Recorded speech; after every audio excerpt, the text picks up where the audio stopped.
time away from the sport just helped me sort of realize what I had done a little bit, but also made me realize that I still wanted to do it. I had some things that bothered me from 2012, losing the 200 fly, not being as prepared as I should have been. And you know, over the last 2 years, I really I changed my whole life, really. You know, I focused everything on the sport. You know, I was in bed by 10 o'clock. You know, I was getting the right amount of recovery. I was taking care of my body away from the pool. So all the little small things that I did in my earlier stages in my career, I went back to and did them this time around. Mm-hmm. And my results in Rio were good. For me, at the age of 31, to be able to come back and to be able to finish how I did, you know, for me, this is how I want to retire. I wanted to hang my suit up my way, and that's it. I think for me, going in this next chapter of my life, starting that sort of transitioning into things that I'm passionate about. For me, when I was 15, when I signed my first contract, I said I wanted to change the sport of swimming. And over 16 years, swimming it's night and day different than it was in 2000. So, you know, for me, that's one step that's happened. So over the last 8 years, we've taught over 15,000 kids to be water safe. It's a good number, but I want more. Continuing to build my brand. I always wanted to have my own suit, and that was something over 16 years I was finally able to do, was build my own suit. There are a lot of athletes talented, mentally driven, who are great athletes. But what do you think it is that separates out those athletes to become the incredible, ultimate elite athletes, the Jordans, the Gretzkys? I wanted to do something that nobody had ever done before. And that started with a dream and a goal. I wanted to be the greatest of all time. I went 5 straight years without missing a single day of workout, 365 days a year. Every single day I was in the water. And in the sport of swimming, when you miss one day, it takes you 2 days to get back. So I was already I was continuing to build on that throughout that time. And you know, that was kind of just how I was. There are days you're not going to want to do it, sure.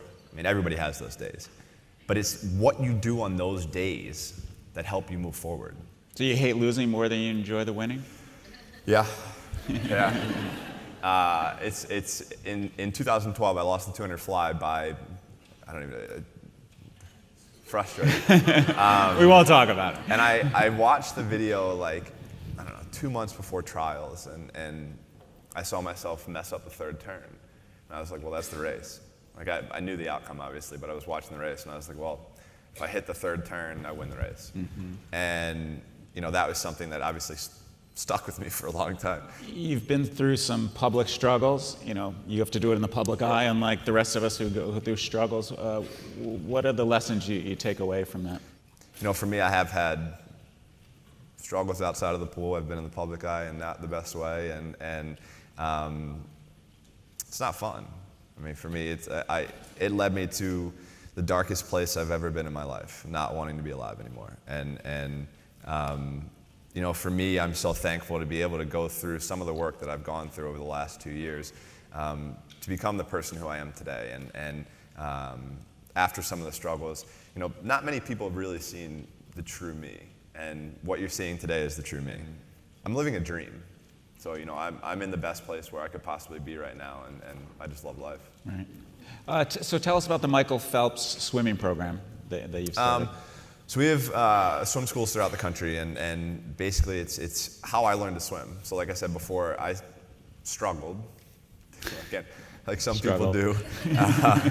I didn't want to get my face wet, so I basically started on my back, and my instructor, Miss Kathy, who taught me how to swim, basically just allowed me to get comfortable in the water. And that's the first step. If you can get comfortable and be relaxed in the water, then you're practically water safe. You know, we just recently moved to Arizona, and in the first 6 months of this year, there were 10 kids that drowned accidentally. And that has to change. So with the work of my swim school and my foundation, we're trying every day to get as many kids as we can to be water safe. Michael Jordan came back to the NBA after 2 retirements. I'm not coming back. Come on, what? You can ask one more question. I'm not coming back. 1% chance. No window there. Never, never, right? No, it's for me, it's like I said, I came back for a reason, to finish my career how I wanted to.